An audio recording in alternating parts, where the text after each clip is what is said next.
اللہم صلی علی محمد وعلی آل محمد. پہلا نعرہ لگایا تھا نہ میں وابی نہ میں بابی، میں ہوں مسلم علمی کتابی. لوگوں نے کہا نہیں یار یہ بہت سخت بات کر رہے ہیں آپ کو، پیار محبت سے سمجھیں. ہم نے کہا ٹھیک ہے، مرنے سے پہلے اے مسلمان کر لے اس پہ غور. کتابوں کا خدا اور ہے، بابوں کا خدا اور. بابے بھی اسی خدا کو مانتے تھے لیکن ان کتابوں والی کوالٹیز کے ساتھ نہیں، اپنے بابوں کی بتائی ہوئی تعلیمات کے مطابق. سواریاں مکے مدینے کے نام پر سوار کی، اتاری جا کے دیوبند اور بریلی کے اندر. کتنا ظلم کیا. تو پھر ہم نے یہ بات کی. پھر آپ کو پتا ہے یہیں پبلک سیشن میں ایک دفعہ اچانک آمد ہوئی. وہ جب کراچی کے ایک مفتی کے حوالے سے بات ہو رہی تھی، اس نے کہا جی یہ تو فضائل اعمال پہ تو ذکر کرتے ہیں لیکن یہ تو فلانے بزرگ نے بھی یہ واقعہ نقل کیا، اس کو کیوں نہیں؟ میں اب کیڑا جی فلانا.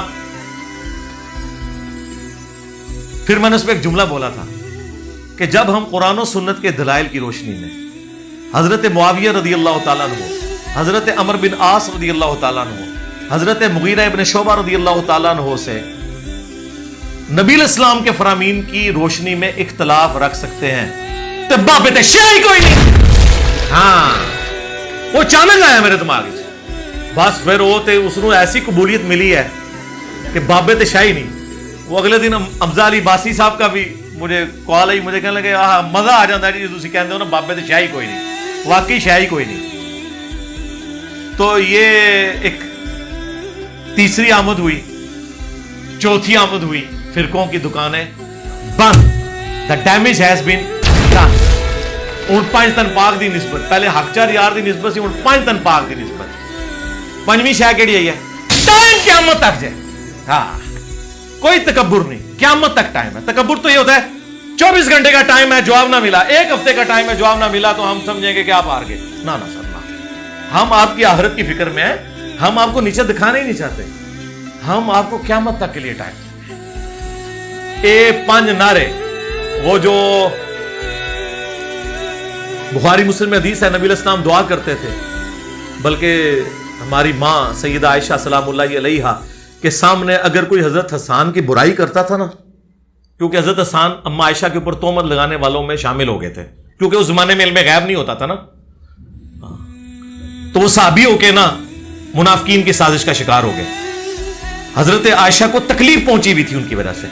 لیکن کبھی کوئی حضرت حسان کی برائی کرتا تھا نا حضرت عائشہ کے سامنے، وہ ان کو ٹوک دیتی تھی، کہتی نہ حسان کو نہ برا کہو. جب کافر نبی الاسلام کے اوپر غلط جملے کستے تھے تو حسان جو ہے نبی الاسلام کی طرف سے اپنے نعتیہ اشعار میں دفاع کیا کرتا تھا، اور نبی الاسلام فرمایا کرتے تھے اے اللہ روح قدس کے ذریعے حسان کی مدد فرما، جس طرح عیسیٰ ابن مریم کی مدد کی گئی. وَأَيَّدْنَاهُ بِرُوحِ الْقُدُسِ. اور مسلم میں تو الفاظ ہیں، نبی الاسلام نے فرمایا اے حسان ہمارے تیر اور نیزے اتنے تکلیف دہ نہیں ہیں ان کافروں کے لیے جتنے تمہارے اشعار ہیں. کیونکہ عرب کے لوگ نا اپنی زبان پہ بڑا مان کرتے ہیں، تو آپ یہ سمجھیں ان کے ٹوکے اتنے تیز نہیں ہیں جتنے یہ ہمارے چند ایک سلوگنز ہیں. یہ میں نے اجتہاد کیا اس کے اوپر. جناب جب آپ ایک جملہ کے لکھ دیں کہ بابے تے شاہی کوئی نہیں، ہائے ہائے، ہمارے مقابلے پہ نہیں، اس شخص کے مقابلے پہ جس کی قبر مدینے میں، جس کے بارے میں امام مالک کا قول ہے کہ صاحب قبر صلی اللہ علیہ وآلہ وسلم کے علاوہ کوئی ایسا بندہ دنیا میں نہیں ہے کہ جس کی ہر بات مقبول ہو اور کوئی بات مردود نہ ہو. اور اس صاحب قبر صلی اللہ علیہ وآلہ وسلم کے سوا کوئی ایسا شخص نہیں ہے جس سے اختلاف نہ ہو سکتا ہو سوائے آپ صلی اللہ علیہ وآلہ وسلم کے. ہم ان کے مقابلے میں بات کر رہے ہوتے ہیں. یہاں پہ بھی ہم جو بات کر رہے ہیں ہم خلفائے راشدین کی سپورٹ میں کھڑے ہوئے ہیں نا جی. خلیفہ راشد کی بات ہو رہی ہے نا. ابو داؤد ترمذی میں حدیث نہیں ہے علیکم بسنتی وسنت الخلفاء الراشدین المہدیین، اور نبی اسلام فرمایا دیکھنا دین میں بدعتوں سے بچنا اور میری اور میرے خلفائے راشدین کی سنت کو لازم پکڑ لینا. تو خلفائے راشدین کیا حضرت ابوبکر عمر اور عثمان ہی ہیں، مولا علی نہیں ہے؟ تو ان کے مخالفین کے مقابلے میں جب ہم حضرت علی کا ساتھ دے رہے ہوتے ہیں تو ہم مشاجرات صحابہ نہیں، نبی الاسلام کی بات مان کے خلیفہ راشد کا ساتھ دے رہے ہوتے ہیں. اس کا فرق سمجھیں. بالکل ایک डिफरेंट बातों को कंपेयर करना शुरू कर देते हैं.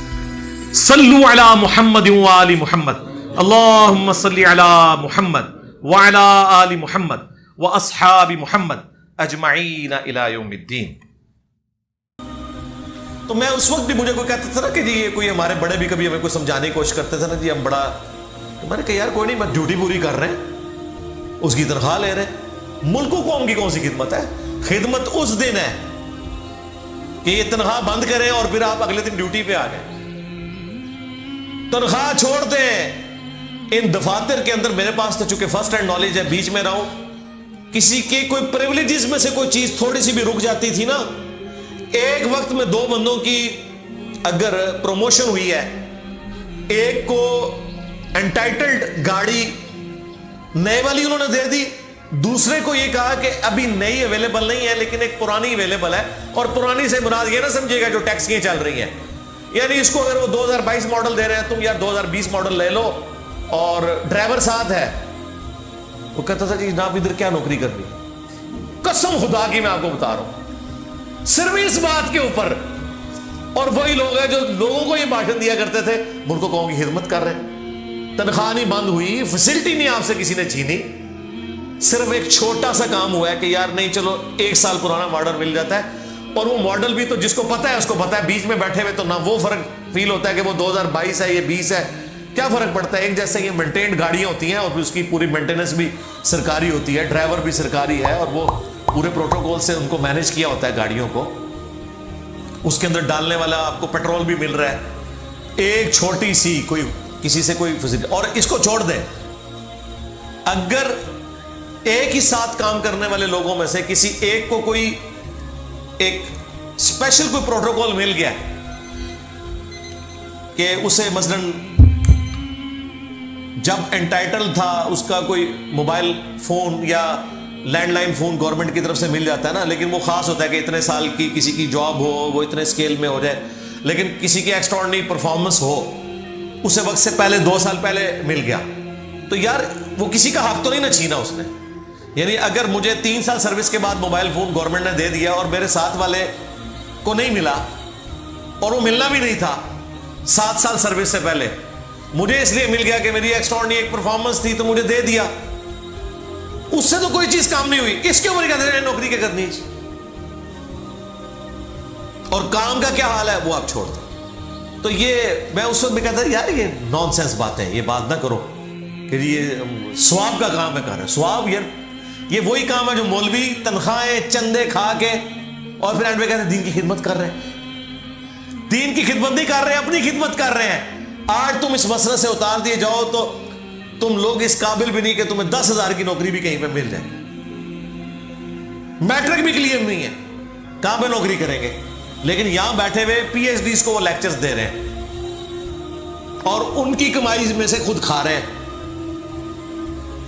और इस्लामाबाद में तो आप अगर चले जाए तो क्या क्या फैसिलिटीज हैं, बंदा कानों को हाथ लगाता है. यार दुनिया में अगर मौलवी के लिए आपने जन्नत देखनी है तो इस्लामाबाद की एक छोटी सी मस्जिद के इमाम और खतीब का आप लिविंग स्टैंडर्ड देख लें. जनाब जब आपके घर का किराया कोई नहीं, इस्लामाबाद में सबसे बड़ा इशू है कि माठे से माठा घर भी जो है ना वो 30-40 हज़ार से स्टार्ट होता है, तो ये 40 हज़ार तो आपकी सैलरी पक्की होगी ना. आगे चले अगर बिजली का बिल भी आपने नहीं देना तो आजकल तो बिल्कुल गया गुजरा भी कोई होना 5-6 हज़ार से तो बिल स्टार्ट होता है. ये भी सर्दियों में, गर्मियों में 10-12 हज़ार, और एसी भी लगाए होते हैं इन्होंने. आप प्रिविलेजेस अगर उनके गिने ना तो वो लाख से ऊपर होते हैं. तनख्वाह बेशक 20 हज़ार है, वो लाख रुपए की सारी फैसिलिटीज वेल की हुई होती हैं. और मस्जिद तो 5 टाइम के लिए लोगों ने आना ना, बाकी तो पूरी मस्जिद उनके बच्चों के लिए अवेलेबल है. ठीक है, उनके लिए अवेलेबल है, वो तो एक खुला डुला मामला है. और छत भी है ऊपर, मस्जिद की छत जो है वो भी अवेलेबल है. तो वो सारी फैसिलिटीज वेल कर रहे हैं किसके नाम पे? दीन पे. और एंड पे वो कहेंगे देखें जी हमने तो दीन की जिंदगी वक्फ कर दी, ये कह रहे हो. तो हाँ, सबसिस्टेंस लेवल पे कोई लाइफ गुजारा है तो वो वाकई वक्फ की भी है उसने, वो हम मानते हैं.